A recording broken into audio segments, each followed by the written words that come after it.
तो सारे religious reformers हमारे हो गए हैं, शाह वलीउल्लाह, सैयद अहमद शहीद बरेलवी, हाजी शरीयतुल्लाह।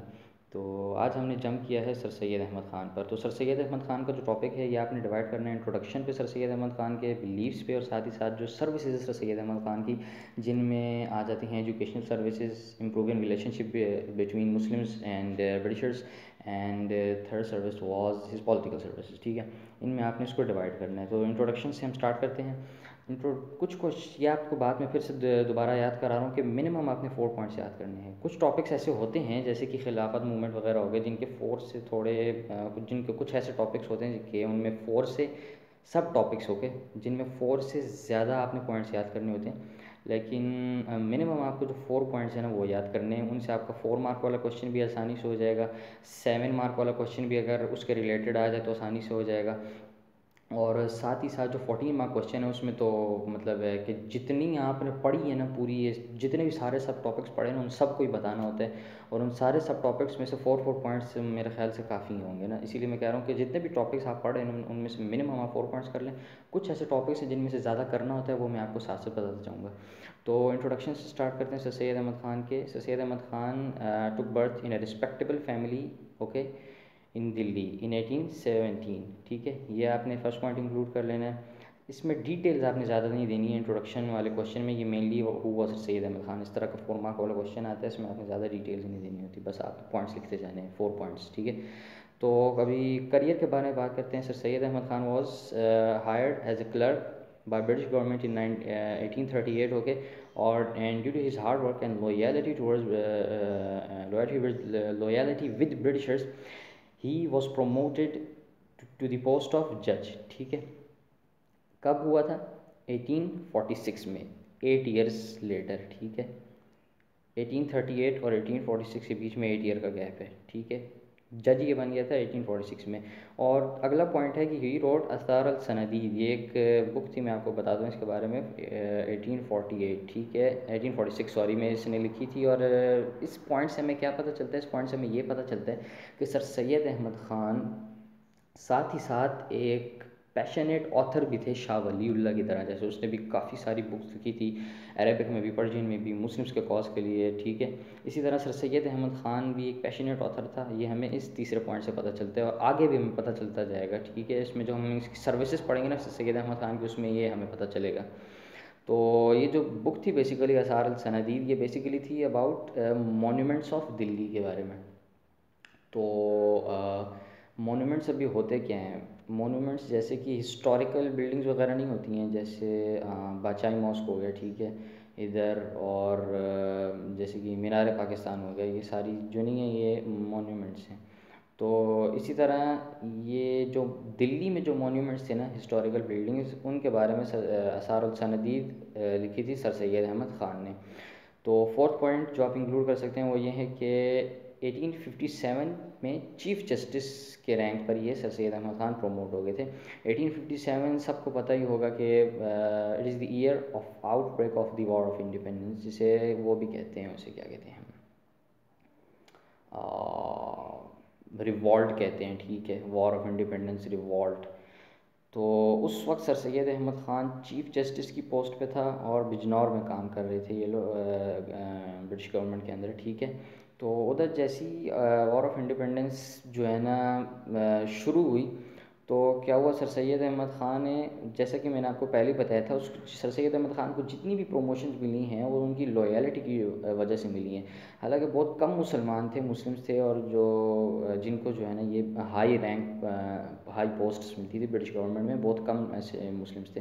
ठीक है, सर सैयद अहमद ख़ान लॉयल थे ब्रिटिश की तरफ, इसीलिए उनको हाई पोस्ट्स मिल रही थी। उस वक्त वो चीफ जस्टिस थे जब वॉर ऑफ इंडिपेंडेंस का मतलब शुरू हो गई थी। तो जैसा कि हमने पढ़ा, उन्हें पोस्ट्स मिल रही थी उनकी लॉयल्टी की वजह से, इसीलिए उन्होंने जो जब वॉर ऑफ इंडिपेंडेंस शुरू हुई थी तो उस वक्त भी सर सैयद अहमद ख़ान ने बहुत सी यूरोपियन फैमिलीज़ थी जिनको इंडियंस के हाथों से बचाया था। ठीक है, ना कि सर सैयद अहमद ख़ान बल्कि और बहुत से मुस्लिम्स थे जिन्होंने यही काम किया था जो सर सैयद अहमद ख़ान ने किया है। ये भी हम आगे इम्प्रूविंग रिलेशनशिप्स में पढ़ेंगे। ठीक है, तो ये हो गया। और इसके बाद ब्रिटिश गवर्नमेंट ने सर सैयद अहमद ख़ान को ऑफ़र की कि हम आपको एक अवार्ड देंगे, ये जो आपने मतलब है सर्विस दी है, लॉयल रहे हैं ब्रिटिशर्स की तरफ, ठीक है।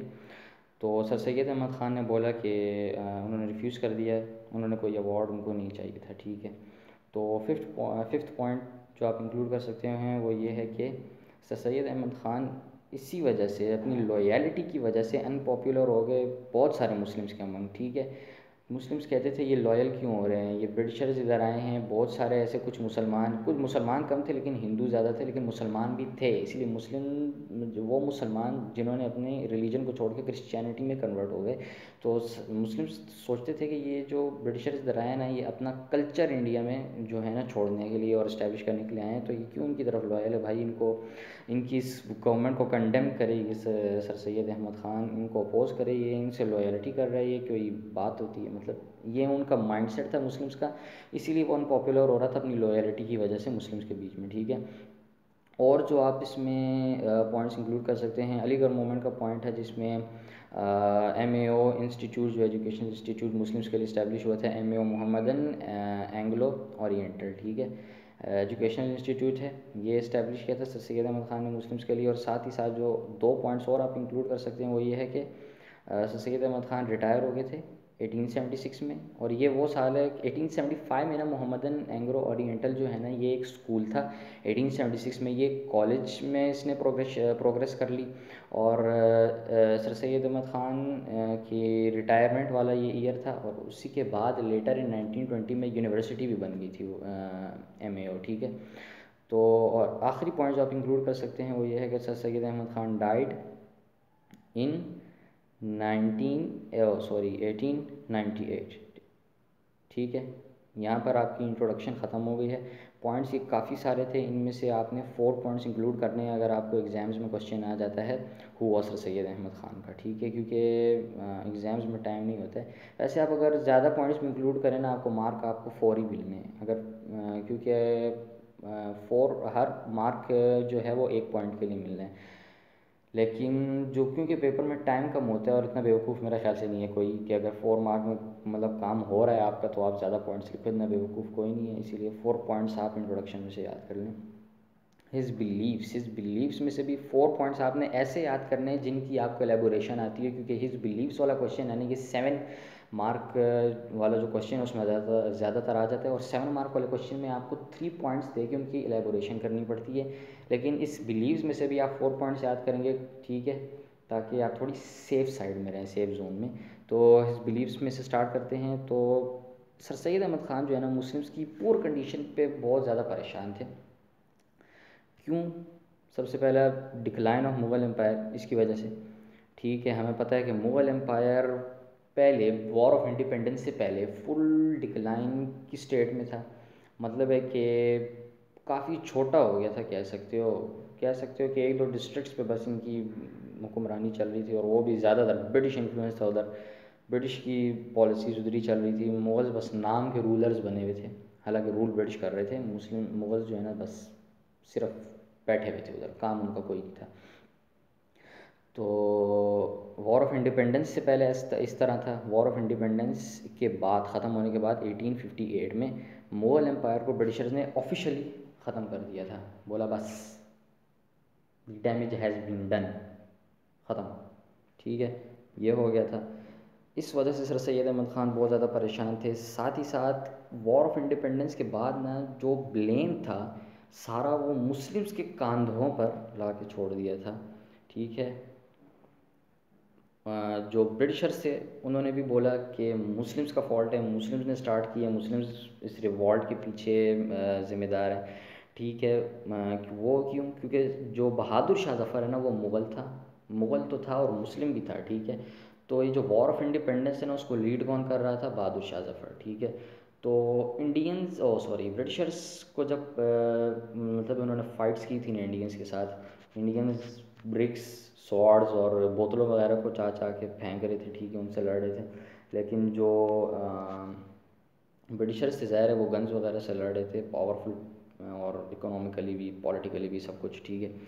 तो उस दौरान क्या पता चला ब्रिटिशर्स को कि ये जो बहादुर शाह ज़फ़र है ना, ये मतलब लीडर बना हुआ है इन रेबेलियंस का, ठीक है। तो इसीलिए ब्रिटिशर्स ने सारा ब्लेम मुस्लिम्स पे डाल दिया, और साथ ही साथ जो वो बाकी कम्युनिटीज़ थी ना इंडिया की, जैसे कि हिंदूज़ हो गए और सिख्स, पारसी, जो शुद्ध राज क्रिश्चियन में कन्वर्ट हो गए थे सारे, मतलब वो जो मेजर और माइनर जो पॉलिटिकल नहीं कह रहा हूँ, कम्युनिटीज़ थी ना इंडिया की, ठीक है, उन्होंने भी सारा जो ब्लेम है ना वो मुस्लिम्स पर डाल दिया था।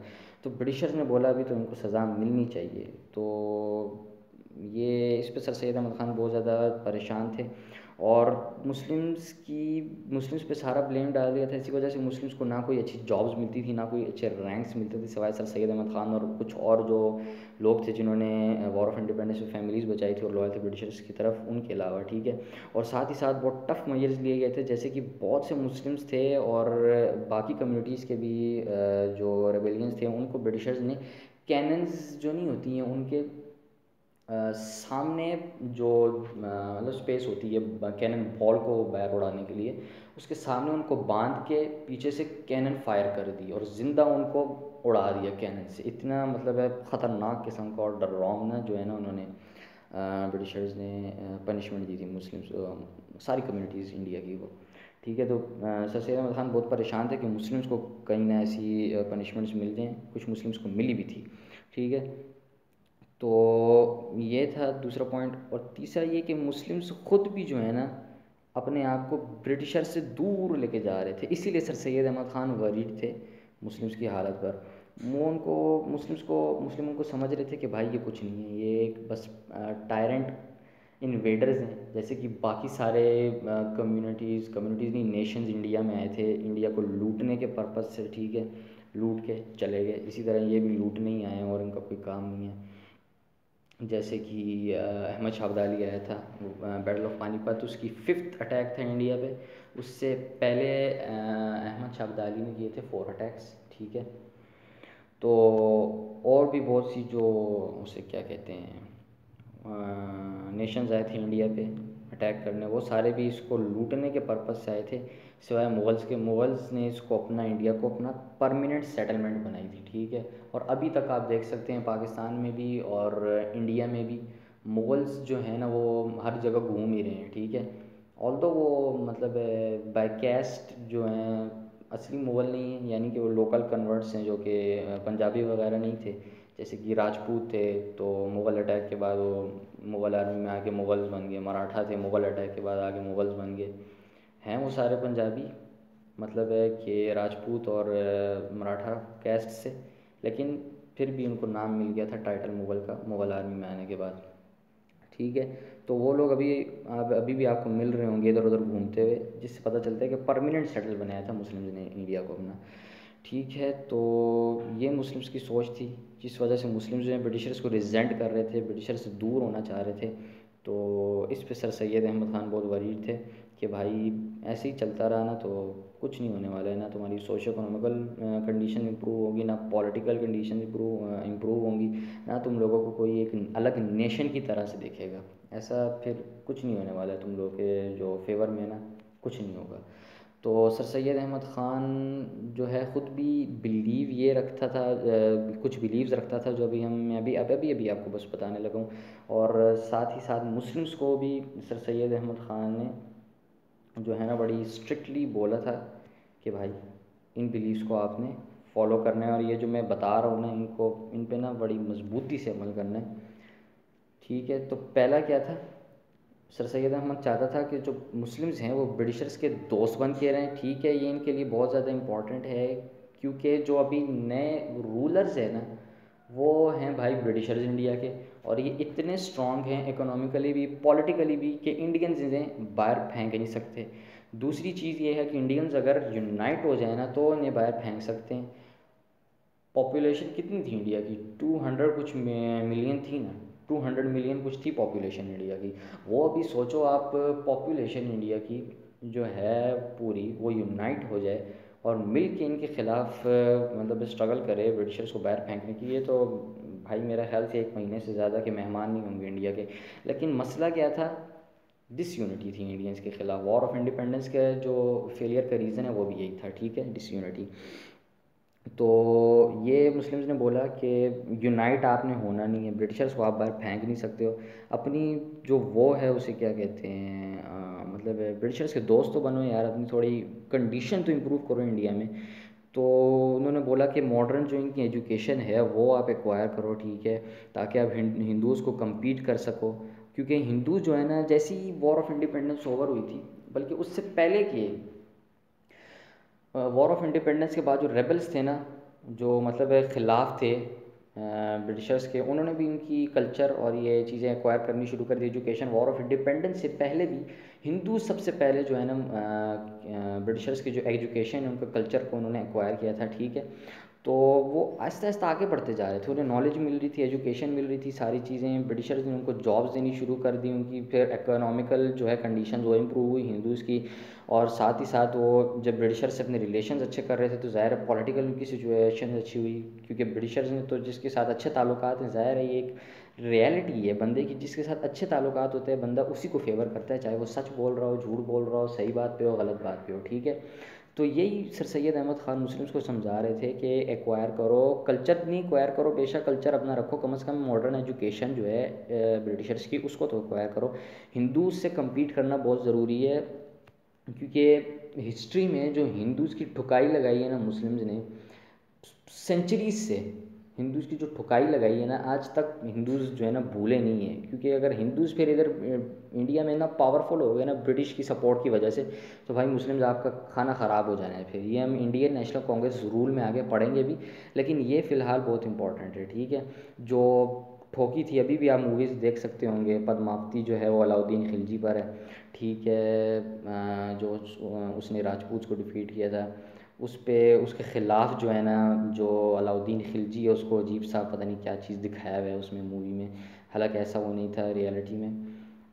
ये मैं मानता हूँ थोड़ी हिस्ट्री की बुक्स में था, वो शॉर्ट टेम्पर था, साथ ही साथ फ्यूरियस किस्म का बंदा था, ठीक है। लेकिन जितना दिखाया हुआ है ना मूवी में उतना था नहीं, मूवी में तो पता नहीं कोई और ही मखलूक ला के सामने छोड़ दिए। साथ ही साथ उसे क्या कहते हैं, वो एक और मूवी थी पानीपत, अहमद शाह अब्दाली वाली, ठीक है, उसमें भी अहमद शाह अब्दाली को अजीब ही चीज़ दिखाया हुआ है। तो मतलब है बहुत सी मूवीज़ और भी बन रही हैं, इंडियंस बना रहे हैं सारी। औरंगज़ेब आलमगीर के पीछे पड़े हुए हैं, अभी तक उसे भूले नहीं है। मोदी ने कुछ साल पहले ही उसका जिक्र किया था, और महमूद गजनवी का जिक्र किया था, ठीक है। मतलब ये हो जाता है ना अगर, तो इंडियंस की जो तप है ना वो अभी तक इतनी मजबूत है। 100 पता नहीं कितने 100 से ज़्यादा साल हो गए मेरे ख्याल से मुस्लिम रूल को उधर ख़त्म हुए हुए। तो जो उस वक्त अगर हिंदूज़ जो हैं ब्रिटिश रूल के वक्त अगर उनको पावर मिल जाती तो मुस्लिम्स को उन्होंने क्या हाल करना था, ये तो हम सोच भी नहीं सकते हैं, ठीक है। तो ये बस सर सैयद अहमद ख़ान उन्होंने बोला था। और तीसरा पॉइंट ये ना कि उन्होंने मना किया था पॉलिटिक्स आपने ज्वाइन नहीं करनी, ठीक है, पॉलिटिक्स आपने ज्वाइन नहीं करनी। लेकिन अगर हम हिंदुओं को देखें तो हिंदू जो है ना, पॉलिटिकल पार्टी जो है वो 1870s से ही इन्होंने ना पॉलिटिकल एक्टिविटीज़ ऑर्गेनाइज करना शुरू कर दी थी। और जो 10 साल बाद 1885 में उन्होंने इंडियन नेशनल कांग्रेस को भी जन्म दे दिया था, जन्म तो नहीं दिया था, इस्टेब्लिश कर ली थी। पता नहीं मेरी उर्दू क्यों कमज़ोर हो रही है, चलो करते हैं कुछ, ठीक है। तो ये चीज़ें हैं, सर सैयद अहमद ख़ान के ये बिलीव्स थे। और सर सैयद अहमद ख़ान ने बड़ी स्ट्रॉन्ग जो है ना टोन में, और मतलब है बड़ी समझ जाओ, ठीक है, बड़ी स्ट्रॉन्ग टोन में और बहुत ही एंथुजियाज़म से ये चीज़ें बयान की थी मुस्लिम्स को, और कहा था इन पर अमल आपने लाजमी करना है, वरना आपकी कंडीशन इंप्रूव नहीं हो पाएंगी इंडिया में। तो बिलीव्स डन। अभी सर्विसेज के बारे में बात करते हैं सर सैयद अहमद ख़ान की, ठीक है। पहली सर्विस थी improving relationship between Muslims and Britishers. अभी पढ़ते हैं वाई, क्या ज़रूरत थी रिलेशनशिप्स इंप्रूव करने की। सबसे पहले मुस्लिम्स की सोशो इकोनॉमिकल कंडीशन इंप्रूव करनी थी, इसीलिए बहुत ज़रूरी था कि मुस्लिम्स को ब्रिटिशर्स का दोस्त बनाया। हमें पता है मुस्लिम्स की इंडिया में क्या हालत थी, पॉवर्टी में रह रहे थे। स्पेशली जो बंगाल के मुस्लिम्स हैं ना, वो कह लो कि ऐसे थे ना जैसे, अभी मैं क्या बताऊँ, मतलब उधर के जो फार्मर थे, फार्मर आपको पता ही है कितनी उनकी इनकम होती है फार्मर की, बहुत कम। और उस बहुत कम इनकम पे भी जो है ना उन पर टैक्सेस लगा रहे थे हिंदू ज़मींदार, साथ ही साथ ब्रिटिशर्स।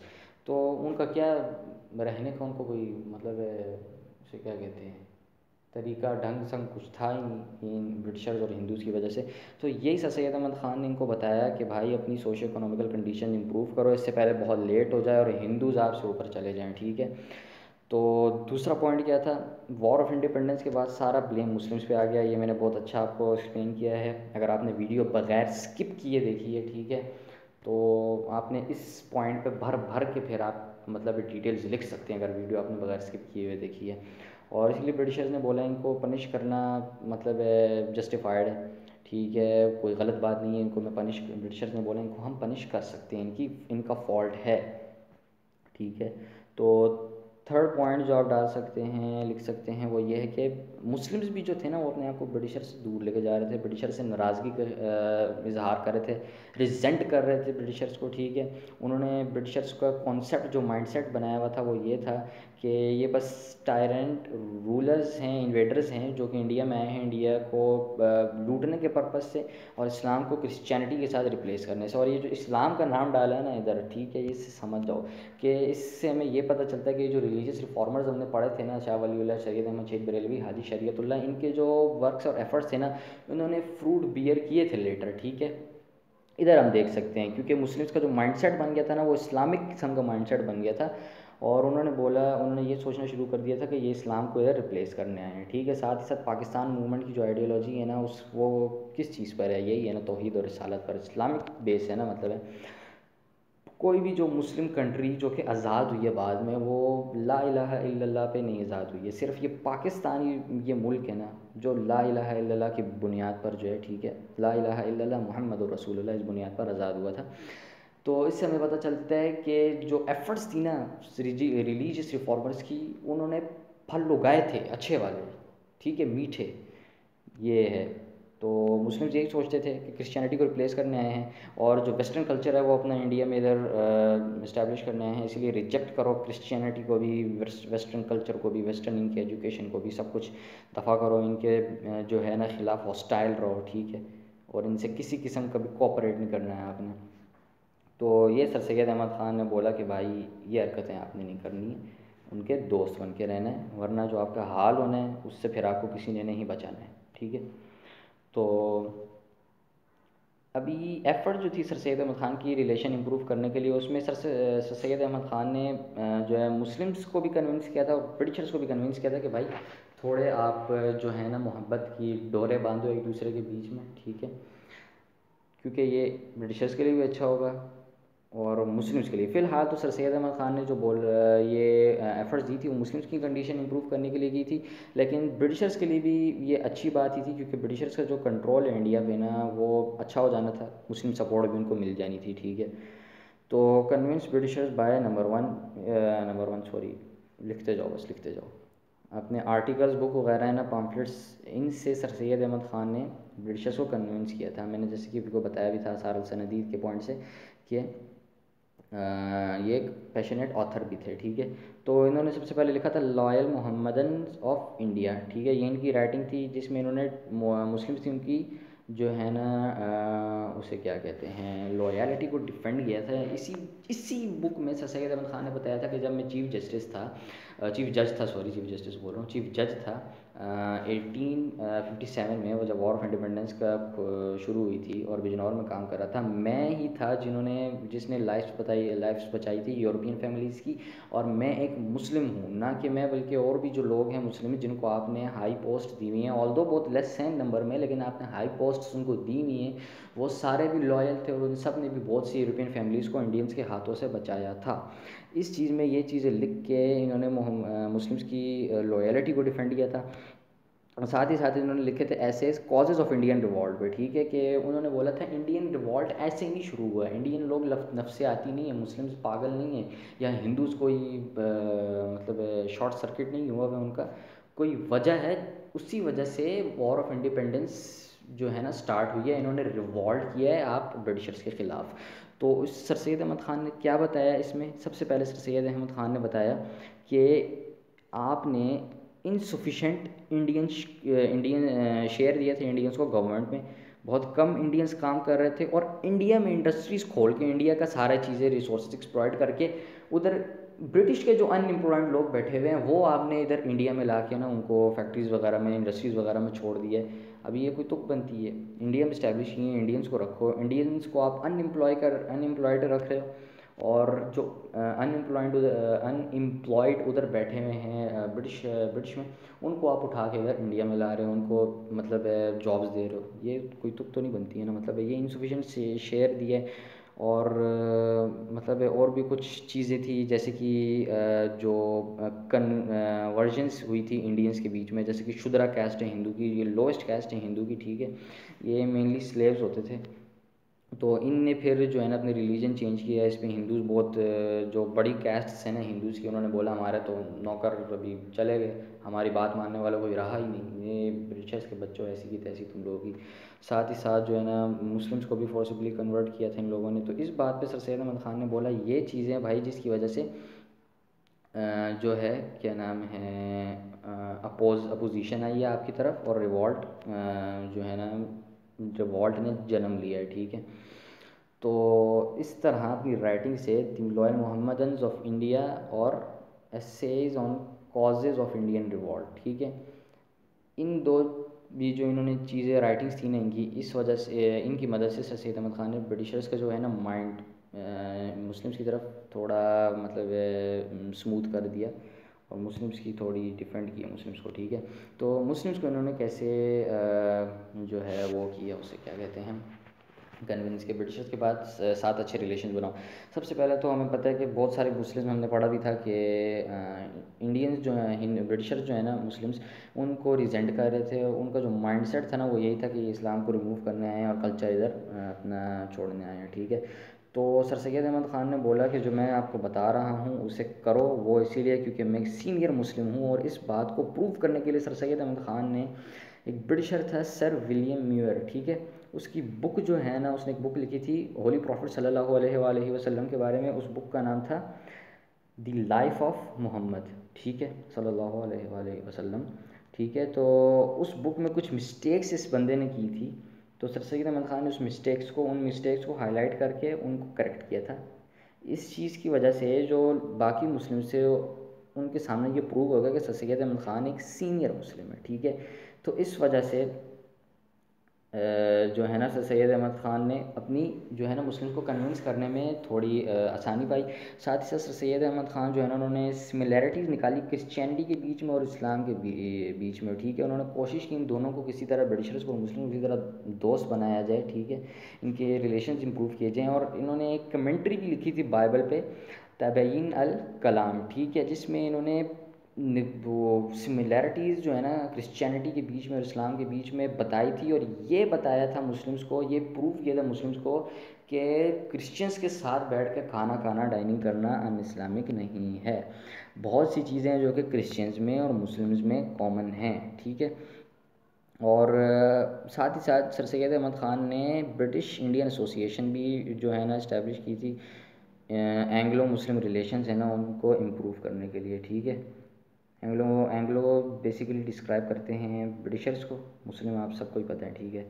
तो अभी रिज़ल्ट क्या था ये इन सर्विसेज का सर सैयद अहमद ख़ान की? रिज़ल्ट ये था कि जो है ना सर सैयद अहमद ख़ान की जो ये एफ़र्ट्स थी, इसी की वजह से जो फ्यूचर में शिमला डेलीगेशन गई थी लॉर्ड मिंटू के पास, ये हम पढ़ेंगे आगे, 1906 में ये हुआ था कि 33 डेलीगेट्स गए थे आगा खान के अंडर, लॉ उसका क्या नाम था, हाँ, वायसरॉय लॉर्ड मिंटू से मीटिंग करने शिमला पर, जिन्होंने और मुस्लिम्स ने उधर उनसे डिमांड की थी सेपरेट इलेक्टोरेट्स, अलग इलेक्शंस मुस्लिम्स के लिए, क्योंकि मुस्लिम माइनॉरिटी में आते हैं। तो उन्होंने क्या नाम है ब्रिटिशर्स ने इस बात को एक्सेप्ट कर लिया, और 1909 मिंटू मॉर्ले रिफॉर्म में, या गवर्नमेंट ऑफ इंडिया एक्ट में, ठीक है, कह सकते हैं हम इसे ये भी। तो 1909 एक्ट में मिंटू मॉर्ले रिफॉर्म में सेपरेट इलेक्टोरेट्स मुस्लिम्स को दे दिए। तो ये कौन सी थी? हाँ, ये फर्स्ट सर्विस थी, improving relationship between Muslims and Hindus, sorry, Muslims and Britishers, ये डन होगी। अभी हमने पढ़ना है एजुकेशनल सर्विसेज। सबसे पहले रीज़न हमने बतानी है कि education services sir Syed Ahmad Khan ने क्यों दी, क्या मसला था। सबसे पहले तो मुस्लिम्स इंटरेस्टेड ही नहीं थे ब्रिटिशर्स की मॉडर्न एजुकेशन में। ये मैंने बहुत अच्छे से एलेबोरेट किया है, जो वीडियो को स्किप किए बगैर देख के आ रहा था, फिर से बता दूँ उसको, उसको भर भर के इसमें ना डिटेल्स लिखनी आती होगी, उसको सारी डिटेल्स पता होंगी इस चीज़ की, ठीक है। तो ये हो गया डन। अभी किधर गया, हाँ यहाँ से। दूसरा पॉइंट क्या है कि जो हिंदूज़ थे ना वो अपने आप को एक्सेल करने शुरू हो गए थे, ठीक है, ब्रिटिशर्स के सामने। उनकी मॉडर्न एजुकेशन पहले एक्वायर करके, एक्सेल पता है ना वो तो आम लोकल ज़ुबान में कहते हैं कि नंबर बढ़ाना, ठीक है, मतलब है अच्छे बनना दूसरों के सामने। तो हिंदूज़ ने भी ना उनकी एजुकेशन मॉडर्न पहले एक्सेप्ट कर ली, एक्वायर कर ली। हिंदू ब्रिटिशर्स के सामने अपने आप को अच्छा दिखाने लग गए, नंबर अपने इंक्रीज़ करने लग गए, ठीक है। तो इसीलिए उनको बेटर जॉब्स मिली और उनकी मतलब इमेज ब्रिटिशर्स के सामने इम्प्रूव हुई। और ब्रिटिशर्स उन्हीं हिंदूज़ के साथ ना अपने अच्छे रिलेशंस दिखा के मुस्लिम्स के सामने ना मुस्लिम्स को काउंटर करने की कोशिश करते थे, मतलब मुस्लिम्स को नीचा दिखाने की कोशिश करते थे कि ये देखो अपनी पोस्ट देखो ये, और ये जो हिंदूज़ हैं उनकी पोस्ट देखो, कैसे ये इम्प्रूव हो रहे हैं हमारी कल्चर को और हमारे उसे क्या कहते हैं एजुकेशन को अडॉप्ट करके, और कैसे तुम गिरते गिरते धंसते जा रहे हो ज़मीन के अंदर, ठीक है, अर्थ के कोर में घुसते जा रहे हो। हमारी जो एजुकेशनल सिस्टम है और बाकी चीज़ें उनको छोड़कर, ठीक है। और ये हमें कैसे पता चलता है, ये इस पॉइंट से पता चलता है कि 1871 में जो गवर्नमेंट सर्विस थी उनमें 711 हिंदूज़ वर्क कर रहे थे, सिर्फ 92 मुस्लिम्स के अगेंस्ट, ठीक है। जो गवर्नमेंट सर्विस थी ना उसमें 711 हिंदूज़ वर्क कर रहे थे, लेकिन सिर्फ 92 मुस्लिम्स कर रहे थे उनके अगेंस्ट। इस बात से हमें ये पता चलता है। तो लास्ट पॉइंट इसका क्या है बिलीव्स में से, वो ये है कि ग्रोथ ऑफ हिंदू रिवाइवलिज्म, ठीक है, जिसे हम हिंदू मूवमेंट भी कहते हैं। With increasing number of educated Hindus they show little respect towards Muslim, ठीक है, मुस्लिम्स। तो ये हिंदू रिवाइवलिज्म या हिंदू मूवमेंट है क्या बेसिकली, ये था ना, जैसे कि एजुकेटेड हिंदूज़ इंक्रीज़ होते जा रहे थे, जैसे कि हमने पढ़ा 711 हिंदू जो गवर्नमेंट सर्विस में काम कर रहे थे वो एजुकेटेड थे ना, और 92 मुस्लिम सिर्फ एजुकेटेड थे। तो ये जो है ना अमाउंट, ये तकरीबन 7-8 टाइम्स ज़्यादा है मुस्लिम्स की अमाउंट से, जो गवर्नमेंट मुस्लिम्स की जो क्वांटिटी थी, जो नंबर में गवर्नमेंट सर्विस में काम कर रहे थे। तो इसी वजह से जो हिंदूज़ हैं ना उनकी जो एटीट्यूड है मुस्लिम्स की तरफ वो थोड़ा रूड सा और प्राइड किस्म का हो गया, ठीक है। वो अपने आप को बहुत प्राउड फील करते थे और मुस्लिम्स को कम रिस्पेक्ट शो करते थे कि अपनी जो है वो पोस्ट देखो और हमारी पोस्ट देखो, हम कैसे मतलब एक्सेल हो रहे हैं ब्रिटिशर्स के सामने, कैसे हम प्रमोट हो रहे हैं, तरक्की कर रहे हैं, और आप लोग पता ही है आप लोगों को मुस्लिम्स का क्या हाल हो रहा था, ठीक है। तो ना अभी हम पढ़ते हैं डिटेल्स, किस चीज़ की डिटेल्स, ये जो एजुकेशनल सर्विस थी सर सैयद अहमद ख़ान की, उनकी डिटेल्स, ठीक है। सबसे पहले तो सर सैयद अहमद ख़ान ने मुस्लिम्स को बताए कुरानिक कमांड्स, ठीक है, टू एक्वायर नॉलेज। जब ये जो कुरानिक कमांड है ना ये सर सैयद अहमद ख़ान ने, देखें एक तो हदीस है ना कि जिसमें प्रॉफेट मोहम्मद सल्लल्लाहु अलैहि वसल्लम ने मुस्लिम्स और Muslim womens and Muslim womens and Muslim men दोनों पर जो है ना जो इस्लामिक एजुकेशन, इस्लामिक नॉलेज है उसको फ़र्ज़ करार दिया कि दोनों को हासिल होना चाहिए। कुछ और भी अहादीस हैं और साथ ही साथ कुरान की कमांड है कि जो ये जो दुनिया की नॉलेज है ना इसको भी हासिल करो, जैसे कि साइंस हो गई, फ़िज़िक्स हो गई और बायोलॉजी, ठीक है। वो आयत थी कुल सीरू, 2 मिनट में आपको पिक्चर दिखा दूँ, ये आयत है कुल सीरू फिल अर्दि फंजुर कैफ बदअल खल्क़ सुम्मा अल्लाहु युनशिउन नशअतल आखिरह इन्नल्लाह अला कुल्लि शैइन क़दीर, ठीक है। ट्रांसलेशन पढ़ो। से ओ मोहम्मद ट्रैवल, ये सूरह अनकबूत की आयत है, ठीक है, आयत नंबर 20। ये सूरह अनकबूत की है लेकिन ये और बहुत सी जगह भी कुरान में रिपीट हुई है कुल सीरू से, ठीक है। तो से Mohammad travel through the land and observe how he began creation. Travel through the land का क्या मतलब है, मतलब कि जो दुनियावी नॉलेज है वही ना, फिज़िक्स, साइंस, बायोलॉजी, ज़ाहिर लैंड के थ्रू हम ट्रैवल करेंगे यही चीज़ें नज़र आएंगी, और तो कुछ नज़र नहीं आने हमें, सुपर नेचुरल थिंग्स हम देख नहीं सकते, ठीक है, यही चीज़ें नज़र आएंगी। तो ये वो आयत है जो सर सैयद अहमद ख़ान ने कोट की थी, ठीक है। Told Muslims about Quran commands to acquire knowledge, ये है। और तहज़ीबुल इख़लाक़, ये सर सैयद अहमद ख़ान ने इशू किया था, जिसमें सर सैयद अहमद ख़ान ने अपने भी और साथ ही साथ और भी जो इन्फ्लुएंशियल मुस्लिम लीडर्स थे ना, और उनकी जो लीडर्स और राइटर जो भी कह लो, उनके जो आर्टिकल्स थे लिखे हुए, राइटिंग्स थी ना, उनको पब्लिश किया था ताकि जो मुस्लिम्स हैं ना उनके बारे, उनके दिमाग में ब्रिटिशर्स के रिलेटेड और उनकी एजुकेशनल सिस्टम के रिलेटेड एक पॉजिटिव सा मतलब है वो आए, इमेज है, ठीक है, और किसी तरह वो नॉलेज एक्वायर करने लग जाएं उसकी, मॉडर्न नॉलेज, ठीक है। और इनकी जो सर्विसेज थी वो ये थी कि 1863 में साइंटिफिक सोसाइटी इन्होंने इस्टेब्लिश की थी, ठीक है, गाज़ीपुर में। साइंटिफिक सोसाइटी का काम क्या था, ये जो मॉडर्न साइंटिफिक राइटिंग्स नहीं थी जैसे कि फिजिक्स, केमिस्ट्री, बायोलॉजी ना, इनको ये इंग्लिश लैंग्वेज से उन्होंने उर्दू लैंग्वेज में ट्रांसलेट किया था, और ये मुस्लिम्स के लिए बहुत ज़्यादा अच्छा हो गया था, क्योंकि अपनी लैंग्वेज में भाई कोई चीज़ पढ़ने की बात ही अलग है, ठीक है, समझ अच्छी आती है ज़्यादा। तो 1859 में इन्होंने एक और स्कूल इस्टेब्लिश किया था मुरादाबाद में। 1864 में इन्होंने गाज़ीपुर में एक स्कूल इस्टेब्लिश कर लिया था। 1863 में इन्होंने गाज़ीपुर में साइंटिफिक सोसाइटी, और 1864 में इन्होंने गाज़ीपुर में एक स्कूल इस्टेब्लिश किया था, ठीक है। तो 1869 में सर सैयद अहमद ख़ान इंग्लैंड के एक विज़िट पे गए थे, ठीक है, और उधर उन्होंने जो ब्रिटिश इंस्टीट्यूट्स थे और ब्रिटिश के जो एजुकेशन सिस्टम थी सारी, जैसे कि ऑक्सफोर्ड और कैम्ब्रिज, उनको ऑब्ज़र्व किया, और उन्होंने चाहा कि इसी तरह के जो इंस्टीट्यूट है ना वो इंडियन मुस्लिम्स के लिए भी हों। तो वापस जाए, उन्होंने एक फ़ंड रेजिंग कैंपेन स्टार्ट की, ठीक है। उसमें से उन्होंने इतना फ़ंड माशाल्लाह इन्होंने गेन कर लिया कि 1875 में इन्होंने MAO Mohammedan Anglo oriental school जो है ना इस्टेब्लिश कर लिया। फिर और इसको हम अलीगढ़ मूवमेंट भी कहते हैं, ठीक है। तो ये जो स्कूल है MAO, ये 1876, ये वो ईयर है जिसमें sir Syed Ahmad Khan British services से रिटायर हुए थे 1876 में, और इस ईयर ना MAO कॉलेज में प्रोग्रेस कर गया था। और 1920 में सर सैयद अहमद ख़ान की डेथ के बाद, 1898 में सर सैयद अहमद ख़ान की डेथ हुई थी, तो 1920 में सर सैयद अहमद ये MAO जो है ना ये एक यूनिवर्सिटी में वो हो गया था, प्रोग्रेस कर गया था। और ये ना सिर्फ मॉडर्न बल्कि इस्लामिक एजुकेशन भी देता था। ये जो है ना इस जो सर सैयद अहमद ख़ान का ये जो कंट्रीब्यूशन है, इसीलिए इसमें बहुत अहमियत है, क्योंकि ना सिर्फ मॉडर्न बल्कि इस्लामिक एजुकेशन भी देता था। साथ ही ये जो MAO है ना, इसने नर्सरी की तरह एक्ट किया बहुत से इंपॉर्टेंट फ्यूचर लीडर्स के लिए, जैसे कि हम बात कर सकते हैं चौधरी रहमत अली और अल्लामा इकबाल, ठीक है। इन्होंने इसी MAO से जो है ना अपनी इनिशियल स्टडीज़ हासिल की थी। तो 1886 में जो है ना मोहम्मदन एजुकेशनल कॉन्फ्रेंसेस भी सर सैयद अहमद ख़ान ने स्टार्ट कर दी थी, to improve education standards of Muslims, ठीक है। एजुकेशन स्टैंडर्ड्स जो है ना मुस्लिम्स के वो इम्प्रूव करने के लिए, मुस्लिम्स के ऑब्जर्व करने के लिए उनको, कि मुस्लिम जो स्टूडेंट्स हैं, पीपल्स हैं, कैसे जा रहे हैं, स्मूथ जा रहे हैं या कोई प्रॉब्लम्स आ रही हैं, और क्वालिटी ऑफ एजुकेशन मतलब है अच्छी जा रही है या नहीं जा रही है, कोई मसला आ रहा है क्वालिटी की एजुकेशन में, तो क्वालिटी की नहीं, एजुकेशन की क्वालिटी में, तो पता चल सके और हम कोर्स वगैरह या चेंज करना, मतलब ये सारी चीज़ें आप लिख सकते हैं ना। थोड़ी चीज़ें होती हैं जो कॉमन सेंस से लिखनी होती हैं और सबको पता होती हैं, ख़ुद से वो ऐसी डिटेल्स ऐड कर सकते हैं, तो ये चीज़ें सभी लिख सकते हैं। अच्छा, तो इसके रिजल्ट्स और इम्पोर्टेंस क्या थी, gradual improvement of educational, social and economic status of Muslims, ठीक है।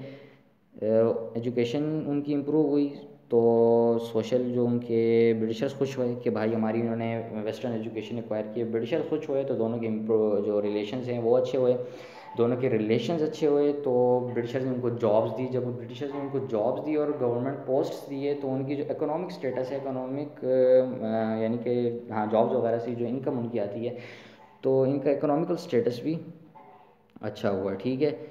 तो ये पहला रिज़ल्ट लिख सकते हैं। और दूसरा ये है कि MAO कॉलेज जो है ना ये एक ब्रीडिंग ग्राउंड बन गया for the future Muslim leader, जैसे कि हमने पढ़ा कि इन्होंने नर्सरी की तरह एक्ट किया था। और साथ ही जो MEF कॉन्फ्रेंसेस थी ना वो बहुत ज़्यादा इंपॉर्टेंट थी। क्यों? क्योंकि यही जो MEF conferences, Mohammedan educational conferences है ना, इसी का जो 20th सेशन है ना वो आगे जाके बना था मुस्लिम लीग 1906 में शिमला डिप्यूटेशन के बाद, ठीक है। ये हो गई कौन सी services, education services sir Syed Ahmad Khan की। अभी हम आगे जाते हैं पॉलिटिकल सर्विसेज में। पॉलिटिकल सर्विसेज का बेसिकली थोड़ा बैकग्राउंड भी आपने देना होगा कुछ, तो बैकग्राउंड में आपने इंडियन नेशनल कांग्रेस पॉलिटिक्स देनी है। इंडियन नेशनल कांग्रेस 1885 में इस्टेब्लिश हुई थी, और इसका जो इस्टेब्लिश हुई थी ना वो इस बुनियाद पे हुई थी कि इन्होंने इंडियंस के व्यूज़ जो है ना वो कन्वे करने ब्रिटिशर्स को, और इन्होंने ये क्लेम किया था कि हम पूरे इंडिया को रिप्रेजेंट करेंगे रिगार्डलेस ऑफ द रिलीजन। कोई मुस्लिम है, कोई सिख है, कोई क्रिश्चियन है, कोई पारसी है, जो भी है हमें इससे मतलब नहीं है। उनके जो भी क्या नाम है कंसर्न्स होंगे या डिमांड्स होगी, हम उन्हें ब्रिटिशर से उसे क्या कहते हैं डिस्कस करेंगे। शुक्र कौन कर रहा है, पता नहीं कौन लगा है। ओके लीव, हम फोकस करते हैं। ठीक है। तो ये था, लेकिन जो रियलिटी थी वो ये थी कि जो इंडियन नेशनल कांग्रेस है ना, वो शुरू से ही हिंदू डोमिनेटेड पार्टी थी, हिंदूज़ ने इस्टेब्लिश की थी, और हिंदू राज में, इंडिया में हिंदू राज के लिए काम कर रही थी, ठीक है। और ज़्यादा वो, मतलब उनके पास एक पॉइंट था कि इस इंडियन नेशनल कांग्रेस में सारे जो कम्युनिटीज़ के मेंबर्स हैं वो शामिल हैं, इसीलिए हम सबको जो है ना दिखाते हैं ब्रिटिश उसके सामने, क्या नाम है, ब्रिटिशर्स के सामने, और ये सबको दिखाते भी थे सिवाय मुस्लिम्स के, ठीक है। तो ये हो गया। सर सैयद अहमद ख़ान ने मुस्लिम्स को एडवाइस की कि आप जो है ना पॉलिटिक्स से दूर रहें, इंडियन नेशनल कांग्रेस हिंदूज़ कर रहे हैं उनको करने दो, आप दूर हो जाओ, क्योंकि ये आपको पॉलिटिकल एजाइटेशन में जो है ना इंक्लूड करेगा, और जिसकी वजह से ना आपके जो रिलेशंस हैं वो ब्रिटिशर्स के साथ डैमेज होंगे, और आप जो है ना इम्प्रूव नहीं कर पाएंगे, आप उसे क्या कहते हैं, इकोनॉमिकली भी, सोशली भी, पॉलिटिकली भी आप जो है ना इम्प्रूव नहीं कर पाएंगे, ठीक है। तो इंडियन नेशनल कांग्रेस ने बेसिकली इस्टेब्लिश होने के बाद क्या डिमांड किया था, सबसे पहले जॉइंट इलेक्टोरेट डिमांड किए थे for council elections along with the democratic pattern of England, ठीक है।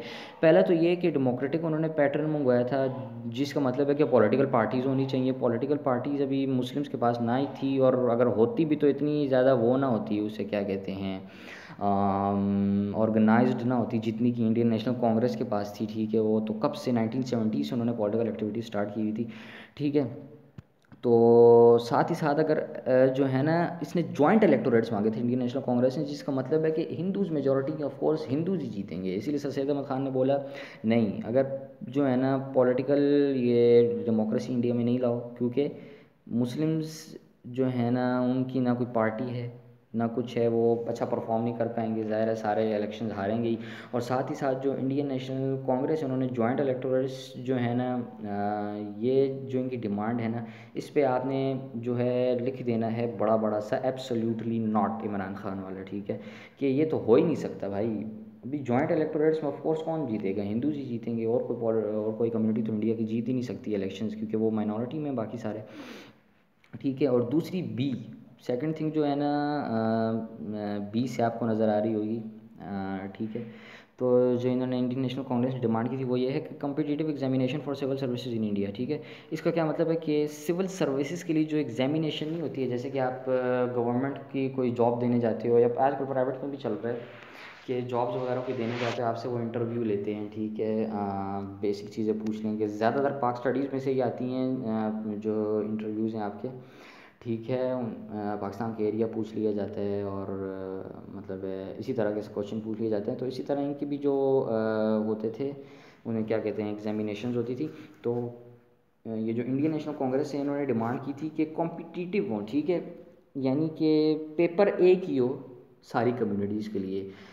अभी हिंदूज़ उस वक्त इंडिया में सबसे ज़्यादा अच्छी एजुकेशनल सिस्टम थी उनकी, सबसे अच्छी वो क्वालिटी ऑफ एजुकेशन हासिल कर रहे थे, और कोई कम्युनिटी इतनी अच्छी नहीं हासिल कर रही थी। तो जाहिर सी बात है, अगर वो सबसे अच्छी हासिल कर रहे हैं क्वालिटी ऑफ एजुकेशन, तो वही सारी जो है ना सीट्स जो हैं, उसे क्या कहते हैं, गवर्नमेंट सर्विसेज की, वही सारी जो है ना झाड़ू लगा के ले जाएंगे, तो बाकियों के लिए तो छोड़ेंगे ही नहीं, मुस्लिम्स के लिए, बाकी कम्युनिटीज़ के लिए।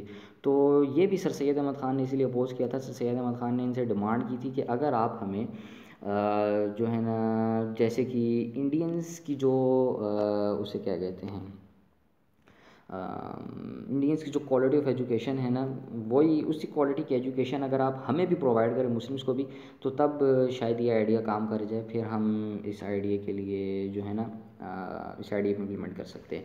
आखिरी चीज़ क्या है कि 1867 में हिंदूज़ ने डिमांड की थी हिंदी को ऑफिशियल लैंग्वेज बनाने के लिए और उर्दू को रिप्लेस करने के लिए। सर सैयद अहमद ख़ान ने इसे अपोज़ किया, क्यों? क्योंकि जो अरबिक और पर्शियन स्क्रिप्ट है ना उर्दू लैंग्वेज की, वो रिफ़्लेक्ट करती है भाई इस्लाम को और साथ ही साथ मुस्लिम्स के कल्चर को, ठीक है। लेकिन जो हिंदी की जो स्क्रिप्ट है ना, ठीक है, वो रिफ़्लेक्ट करती है हिंदूज़ को और हिंदू राज को, ठीक है।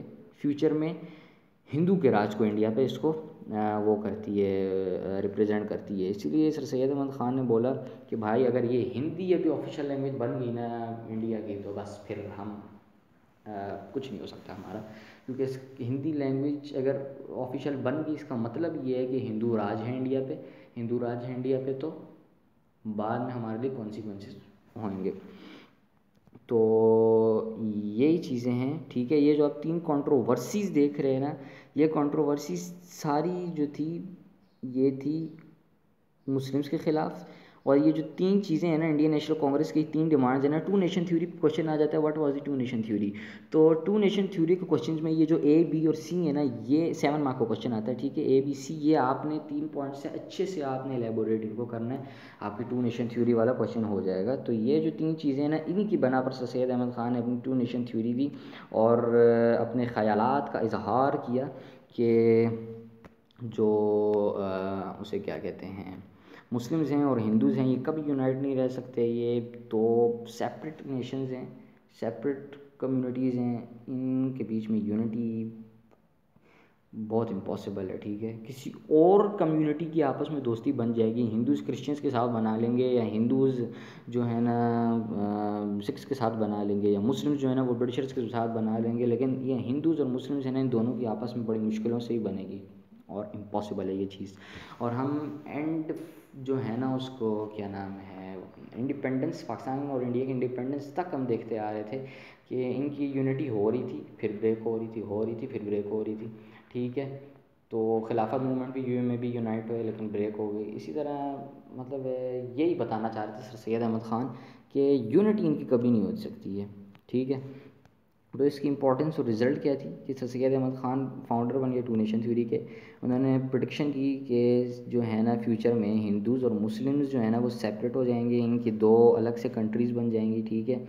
और मतलब है कि अलग अलग कॉन्स्टिट्यूशंस होंगे, और इस चीज़ के लिए ये दोनों फ्यूचर में एफ़र्ट्स भी पुट करेंगे, ठीक है। ये थी। और आखिरी पॉइंट आप जो इसका रिज़ल्ट जो और इम्पॉर्टेंस रिज़ल्ट दोनों लिख सकते हैं, वो ये है कि टू नेशन थ्योरी है ना, ये ग्रेजुअली बनेगी वैलिड, और ये and it will lay basis of the struggle for separate Muslim homeland the Pakistan movement जिसको हम कहते हैं, ठीक है। तो ये ग्रेजुअली जो है ना ये वैलिड बनेगी, क्योंकि बीच में मुस्लिम्स और हिंदूज़ यूनाइट भी हुए थे काफ़ी दफ़ा, ठीक है। जैसे कि लखनऊ पैक्ट में हुए थे, तो सैयद अहमद सर सैयद अहमद की ये जो टू नेशन थ्योरी है ये डाउन हो गई थी इसकी वैल्यू, लेकिन फिर जो है ना बाद में हरकतों की वजह से सर सैयद अहमद ख़ान की ये जो टू नेशन थ्योरी है थोड़ी वैलिड हो गई। फिर खिलाफत मूवमेंट में मुस्लिम्स और हिंदूज़ यूनाइट हुए, तो फिर ये टू नेशन थ्योरी थोड़ी डाउन हो गई। लेकिन फिर जब उनकी जो है ना नॉन कॉपरेशन मूवमेंट खिलाफत मूवमेंट से जब अलग कर दी गई, गांधी ने विड्रॉ कर दी अपनी सपोर्ट, तो फिर ये जो है ना वैलिड बन गई, उसे क्या कहते हैं ये टू नेशन थ्योरी।